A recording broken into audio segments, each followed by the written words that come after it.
Africa has immense actual and potential wealth: gold, diamond, copper, manganese, bauxite, iron ore, uranium, asbestos, chrome, cobalt, a host of other minerals.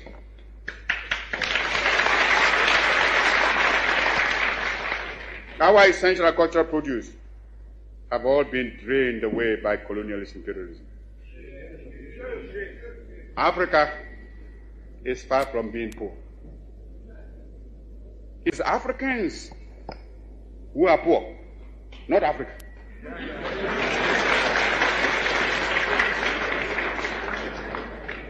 And they are poor because of the uncounted profit that has been made out of the exploitation of their labor and their lands. I raise this point so that it will stay in your minds when you may be tempted by the seductive promises of new colonialism to forget the real character of colonialist imperialism and be persuaded away from your own true interests and those of Africa. For today, we must each see ourselves as part of Africa in order that we may face colonialist imperialism and its new form, new colonialism, on a continent wide. He was filled by his desire for a united Africa and an anti-colonialism. Ghana's first president, Kwame Nkrumah, wrote a book titled Africa Must Unite. This was at the expense of him looking like a dreamer before other African leaders who did not see the possibility of Africa being freed from the shackles of their colonial oppressors.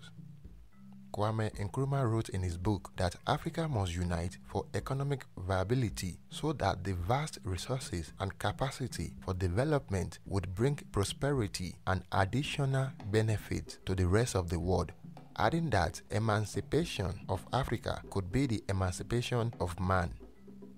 Kwame Nkrumah used speeches, statements, and books to preach unity and encourage Africans to take its own destiny into its hands. He fought against the exploitation and destruction of Africa and decried the division among African leaders, but instead envisioned Africa as an independent and united continent that should be absolutely free from imperialism. Kwame Nkrumah's dream of liberation eventually turned into reality in his country when the Gold Coast, now Ghana, gained its independence from the British on March 6, 1957. Despite this great achievement, Nkrumah stated that Ghana's independence was meaningless if it was not linked with the liberation of the entire African continent. Unfortunately, his time as president was cut short because while he was pursuing the African dream, his country was being manhandled by self-serving corrupt officials, culminating in economic crisis and food shortages. While on his way to Hanoi to negotiate a peaceful settlement of the war in Vietnam, the army and police came together to top his government on February 24, 1966, and he spent the rest of his life exiled in Guinea. In this episode of Historical Africa, we look at the rise and fall of Kwame Nkrumah. Kwame Nkrumah was born on the 21st September 1909 in Nkroful, Gold Coast, now Ghana. Nkroful was a small village in the Nzemena area in the far southwest of the Gold Coast, close to the frontier with the French colony of the Ivory Coast. His father was a goldsmith and his mother a trader. He attended a Roman Catholic elementary school in Af-Assini, which was the hometown of his father and a small town near his village. His life took a dramatic turn when he gained admission to Achimota College to train as a teacher in 1927. It was also during this time he met Gwegi Aggrey, the school's vice president. Aggrey was a nationalist and pan-Africanist who made a great impression on Nkrumah, enough for him to decide to further his studies in the United States of America, where he spent the next 10 years and thus began his academic pursuits.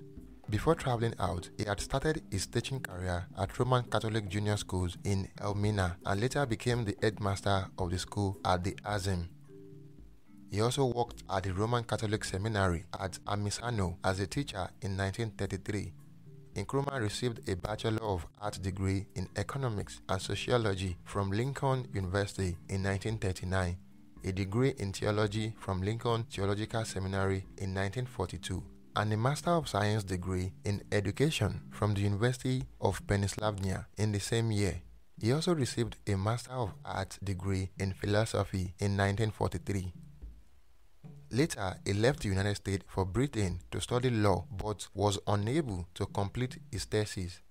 While he was there, he organized the 5th Pan-African Congress in Manchester in 1945, which proved decisive in the struggle against foreign rule in Africa and racial oppression in the West.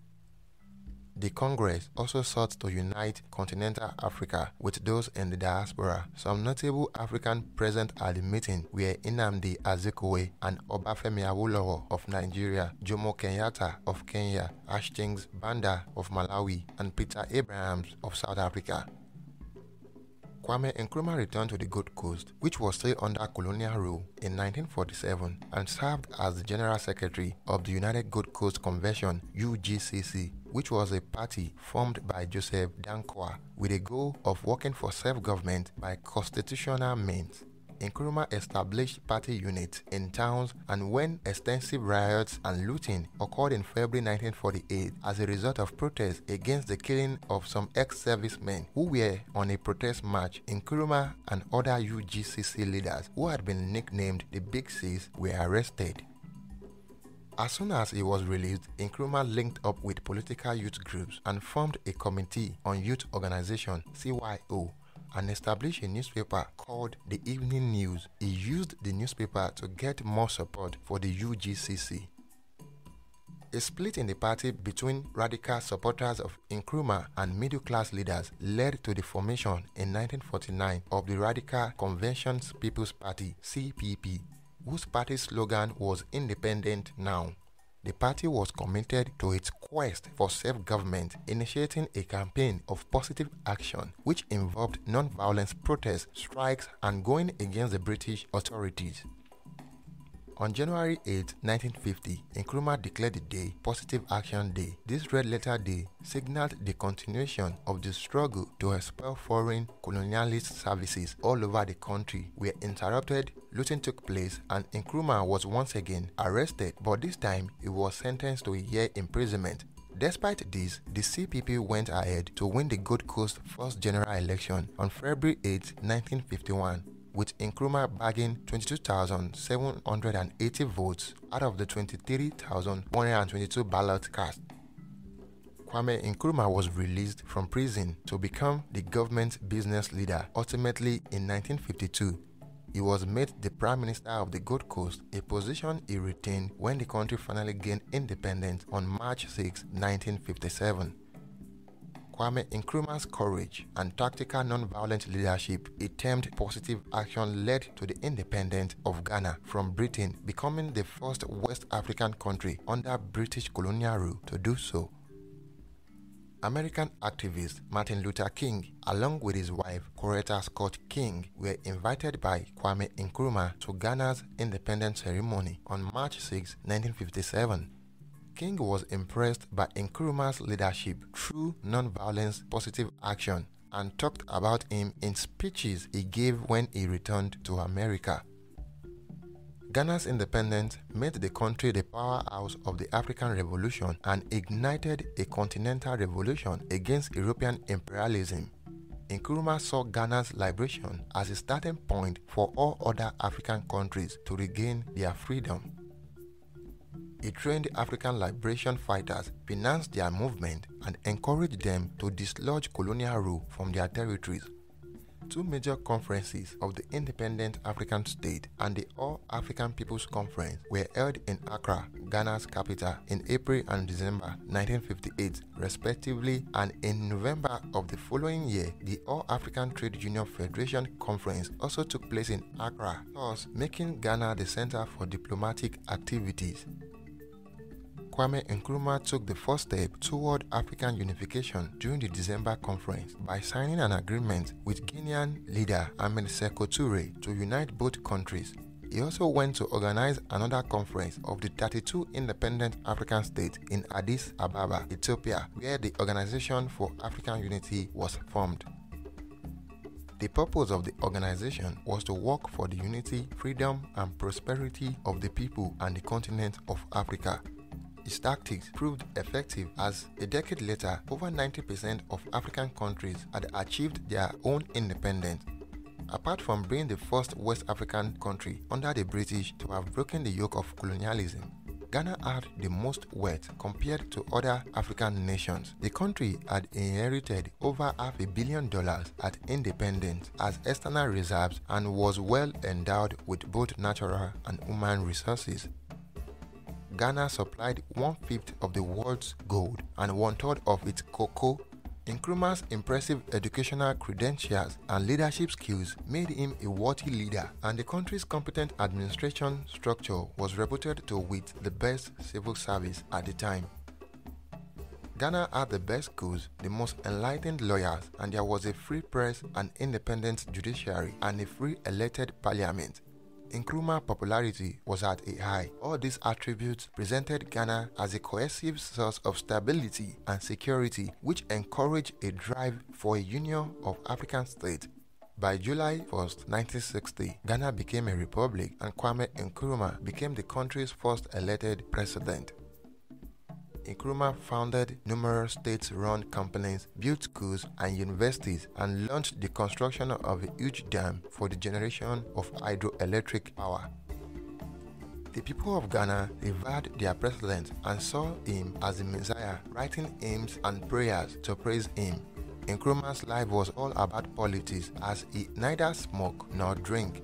His wife, Fatia Alim, was an Egyptian bank worker. He met first on their wedding day in 1957. She spoke only French and Arabic, of which Nkrumah understood none. They had 3 children together, Gama, Samia, and Seko. Later on, Nkrumah's style of leadership turned authoritarian. He introduced laws which permitted the government to send offenders to prison for 5 years without trial. Any opposition within or without the ruling party, CPP, were either detained, sent into exile, or frightened into silence. In the ensuing years, the press was moved, and under the president's control, judges were fired and court verdicts were reversed at Nkrumah's bidding. Even disrespecting the president was a criminal offense. African head of state received unsolicited letters from him telling them how to run their countries, and other leaders were confounded at being called neo-colonialist agents for questioning Nkrumah's insistence that Africa should unite. Ghana's economic problems soared as most of the state-run companies were poorly managed. The price of cocoa in the commodity market experienced a sharp drop, which led Nkrumah to put up taxes. The cost of living was exceptionally high, and angry citizens flooded the streets in protest. Nkrumah's vision of transforming Ghana and the rest of Africa has been described as his undoing. Long before the coup came into actualization, Kwame Nkrumah was already losing his hold over his people. His popularity among his people had declined drastically, especially in 1961 when he instituted a wage freeze and increased tax and compulsory saving system to stop the serious drain on foreign reserves. He did this without reducing expenditures on development and prestige. A week-long strike by workers in civil service ensued in protest against the government schemes, which also reflected the people's discontent with the government. Nkrumah was also a victim of numerous assassination attempts all through his tenure. The aftermath of one of these assassination attempts, which usually led to the imprisonment of politicians who were deemed as suspects, emboldened the opposition to indulge in a series of bomb attacks in Accra. All these were being done to force Nkrumah to step down. The man who was allegedly responsible for leading Ghana to independence was booted out of office on February 24, 1966. Nkrumah had left a 3-person presidential commission in charge of the country while he went on a peacemaking trip to Hanoi, the capital city of Vietnam, over the Vietnam War. A joint military and police operation led by the National Liberation Council launched a coup with the code name Operation Called Chop, which brought an end to Nkrumah's rule. At the time, many people took to the streets to celebrate the end of Kwame Nkrumah's government. Nkrumah had plans to industrialize the nation, but he wanted to do it quickly, and his authoritarian measures did not go well with his people. Thus, his dreams for the nation were shattered. Although Nkrumah was Africa's foremost spokesman, his dictatorial method and vainglory led to his ultimate downfall. Kwame Nkrumah's life was devoted and dedicated to his only passion, which was the liberation and unity of the African continent. His dreams and music were for a united Africa free from the West, so much so that his fellow African leaders called him a dreamer.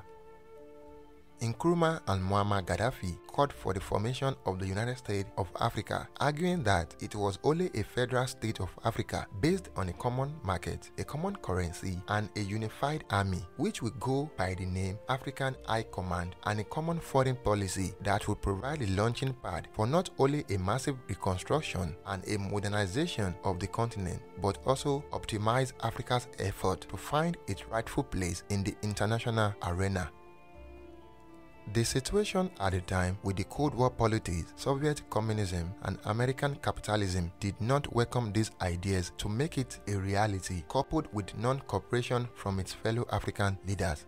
Several arguments, some of which are still being coerced today, which stood on Nkrumah's desire for a united Africa. There are too many languages in Africa, and the continent is too large and diverse to be united.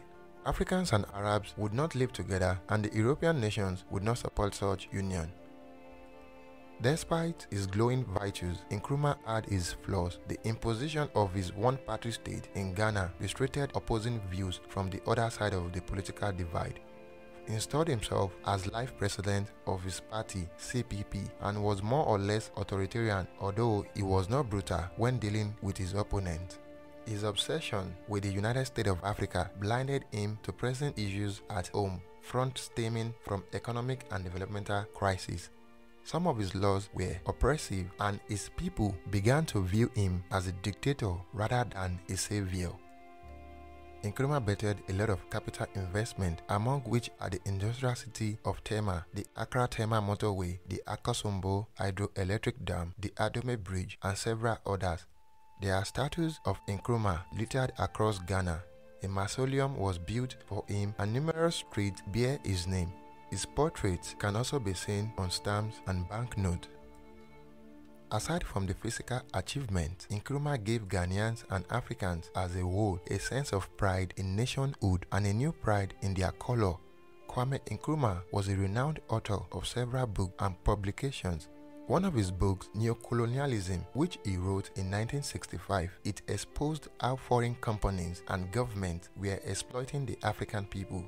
His book drew harsh criticism from the United States government, leading to the withdrawal of $35 million in economic aid, which had earlier been marked for Ghana. In his book, Concertism, Nkrumah wrote that thought without practice is blind, and practice without thought is empty. He noted that the blending of ideas and action theory informed practice and vice versa was the most effective way of nation building. Kwame Nkrumah bestowed a rich and invaluable legacy on not just the African continent but the black community, defined by his commitment to a foreign policy of redeeming the dignity of the black people after years of dehumanization, exploitation, and marginalization. Kwame Nkrumah was selfless in his dedication to showing young Africans how to prepare for the future, strive to unite Africa, and fully utilize Africa's vast wealth for the benefit of all Africans and their generations. Kwame Nkrumah never dies.